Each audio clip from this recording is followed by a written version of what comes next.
I'm Nami Ishihara. I was born in Japan. I spent a lot of time in the US, and I've been living here for 3.5 years.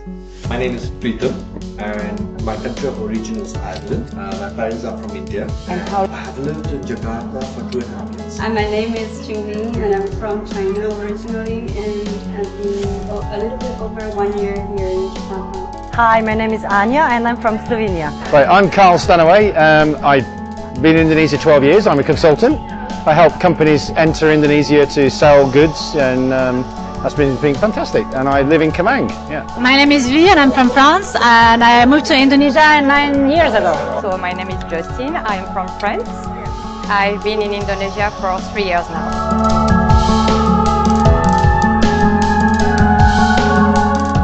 Kali ini kami akan membagikan cerita orang asing yang sudah bertahun-tahun tinggal di Indonesia, khususnya di kota Jakarta.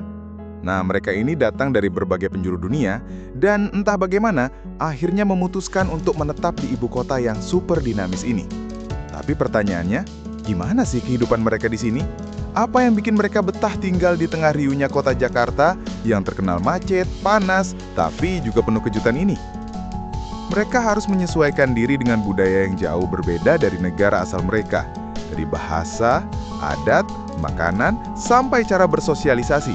Semuanya jadi pengalaman baru yang nggak selalu mudah. Tapi justru disitulah ceritanya jadi menarik. Ada yang awalnya datang cuma untuk kerja sementara, malah jatuh cinta sama gaya hidup santai ala Indonesia. Ada juga yang awalnya kaget dengan budaya jam karet, tapi sekarang justru merasa itu bagian dari pesonanya. Dan tentu aja, gak sedikit dari mereka yang mengaku makanan Indonesia jadi salah satu alasan utama mereka gak bisa pindah ke negara lain. Bayangin aja, dari nasi goreng kaki lima sampai rendang di restoran Padang, semuanya punya rasa yang gak bisa dilupakan. Belum lagi keramahan orang Indonesia yang sering bikin para ekspat merasa seperti di rumah sendiri, bahkan meskipun mereka jauh dari kampung halaman. Lalu, bagaimana sih sebenarnya kehidupan sehari-hari mereka? Apakah mudah beradaptasi dengan sistem transportasi, cuaca yang panas, atau bahkan cara kerja di kantor-kantor Jakarta? Apa saja tantangan yang mereka hadapi, dan apa yang justru bikin mereka jatuh cinta dengan negeri ini? Simak terus kisah mereka yang penuh warna, lucu, kadang bikin terharu, dan pastinya menginspirasi. Siapa tahu, setelah menonton video ini, kamu jadi melihat Indonesia, khususnya Jakarta, dari sudut pandang yang berbeda. Compared to Europe, I don't think so. I don't think it's expensive compared to where I've lived before, but maybe 4-5 million or so a month. It depends how you live, depends what you choose to do. The way I live, the only expense actually is tennis. Compared to Europe, I don't think so. It depends on how you live. It can be very expensive if you live the expensive life. It can also be very cheap. No, it is not expensive. I think it can be expensive, but I think there is also enough options for to make it economic. It depends for what. It can be very cheap for some specific items, like, some local food, dry cleaning, transportation is very cheap. But it depends on which items, which products. Overall, it's not too bad. Yeah. Living in Jakarta. What advice would you give for someone who is moving to Jakarta for the first time? Prepare for the spicy food.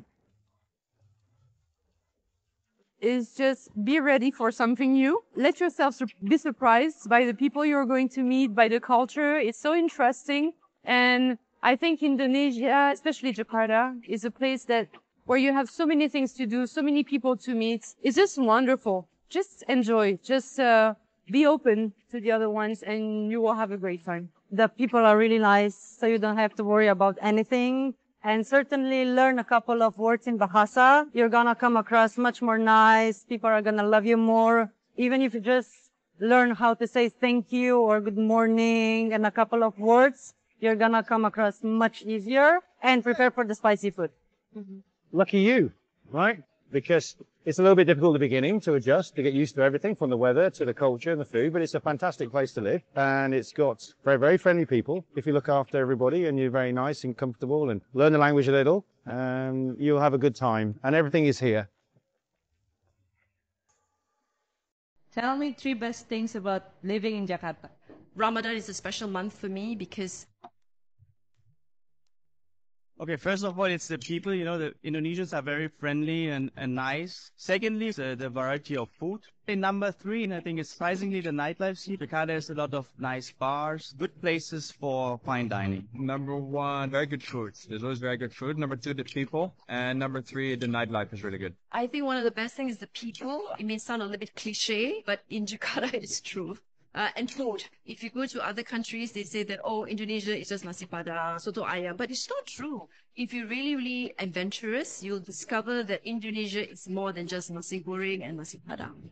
I find that another special thing about Indonesia is that they're very non-judgmental. So Ramadan is a special month for me because they wear the outfit. It's so special that even people of other faiths will come and celebrate together with you.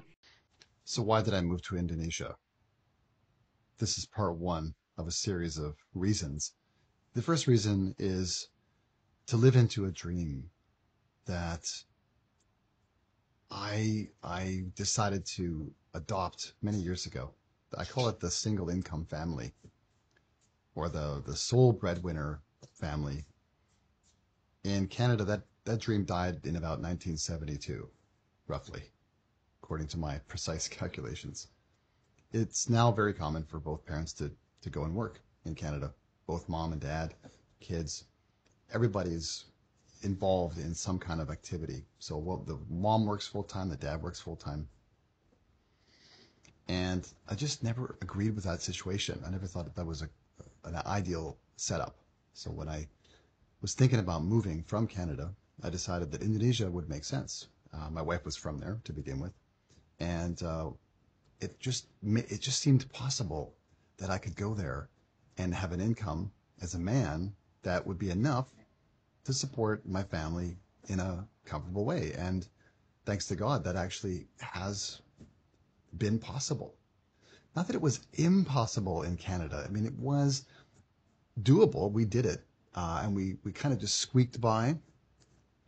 But the expenses became so extreme for things like taxes and accommodation, utilities, transportation, cell phones. It all adds up so quickly that for one income, unless you're making over $100,000 a year, or maybe even now $150,000 a year Canadian, it's a real struggle to provide for a comfortable lifestyle for your family. Whereas here in Indonesia, it's still possible for a sole breadwinner to go out, get a job, and still provide a decent standard of living for the family. And I hope that's going to continue for a long time to come. I mean, I want to stay here. I want my kids to be raised here.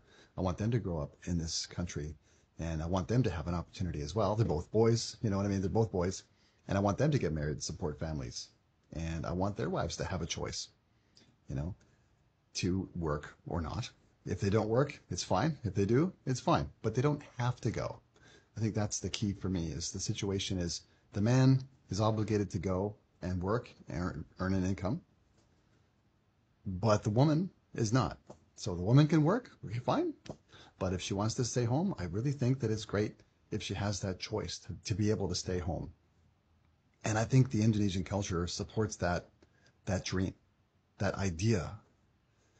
Whereas in the West, in Canada, that dream died, and I don't think it's ever coming back.